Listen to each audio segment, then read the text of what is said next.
استغفار یک فایده عجایب و تاثیر عجایب در حیات انسان داره. جابر ابن عبدالله انصاری میگه که یه مرد نزد پیامبر صلی الله علیه و سلم اومد و گفت پیامبر من فرزند ندارم، مرا توجه کنید. یعنی میره مشکلی اجتماعی است، شاید مشکلی یک سلامتی در انسان است، لیکن نمیخواستن از پیامبر یک مصلحت گیرن، یک مشورت گیرن.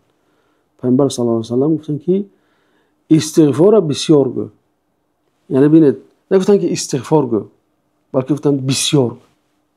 این مرد رفت همین قاعده که پیامبر براش دادن همراه زنش تطبیق کرد. دو کسی هم فقط استغفار نه بلکه استغفار بسیار گفتن. 100 بار نشد 1000 بار گفتن در یک روز، 1000 بار نشد که 10000 بار گفتن، 5000 بار گفتن. جابر ابن عبدالله میگه که من دیدم که همین مردک 9 فرزند داشت. یعنی که یه فایده استغفار است. خب یعنی که گاهی میشود که یعنی که ایمانیات به مشکلات اجتماعی نیز تاثیر دارد و اون با خوبی حل میکنه. چرا که این چیزا گفتم آدم بفرزند. یا مثال دیگر قرآنی هست. حضرت زکریا هر باری که نزد مریم میدونن، چرا که در آیات اومده است کلما دخل علیها زکریا المحراب وجد عندها رزقا.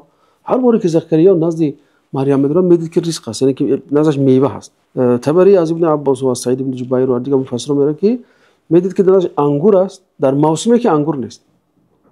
یعنی موسمی که انگور نیست نزد انگوری تر و تازه بود. زکریا گفت از کجا است؟ گفت از نزد الله تعالی است. خب ببینید در آیات دومش میگه که هنالک دعا زکریا.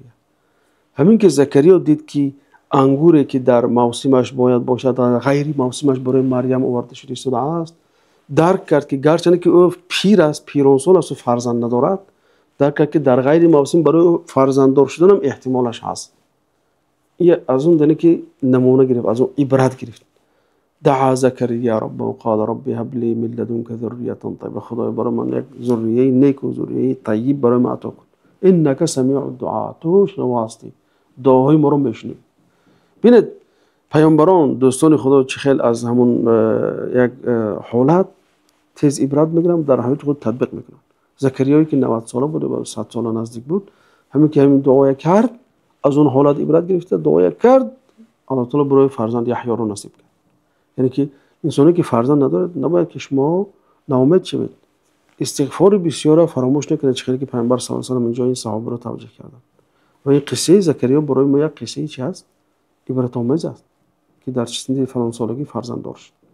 یعنی که دعا و استغفار و ان شاء الله مشکلی به فرزندی با همین ان شاء الله حل خواهد. میگن که انسان یعنی که اضطرابات روانی پیدا میکند، استغفار میگه برای انسان آرامی عطا میکند. وقتی که دیگه آرامی عطا شد ان شاء الله این مشکلی که دارد الله تعالی این مشکلش نیز حل خواهد کرد.